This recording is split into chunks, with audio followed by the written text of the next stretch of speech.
আমাদের ভারতবর্ষ কোন গোলার্ধের দেশ? উত্তর গোলার্ধের। সূর্যের প্রতি মুহূর্তে হাইড্রোজেন গ্যাস হিলিয়াম গ্যাসে রূপান্তরিত হয়। বিষুব কথার অর্থ কি? বিষুব কথার অর্থ হলো সমান। মেরু জাতির অপর নাম কি? মেরু জাতির অপর নাম হলো আরব। 6 কলকাতার দ্রাঘিমারেখার মান কত? 88.ডিগ্রি পূর্ব। জিপিএস এর পুরো নাম কি? Global processing system. 1 ডিগ্রি অন্তর কতগুলি অক্ষরেখা রয়েছে? 179টি। ভারতের প্রমাণ দ্রাঘিমা কত? 82 ডিগ্রি 30 মিনিট পূর্ব। বায়ুর চাপমাপা যন্ত্রের নাম কি? ব্যারোমিটার। সমুদ্রপৃষ্ঠের বায়ুচাপ কত? 1013.25 মিলিবার।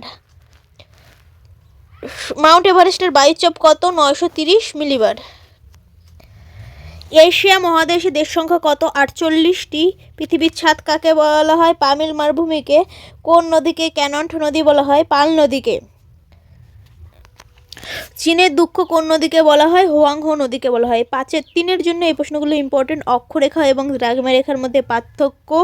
মরুসাগরকে মৃতের সাগর বলা হয় কেন? মৌসুমী জলবায়ু এবং ভূমধ্য সাগরীয় জলবায়ুর মধ্যে পার্থক্য লেখো।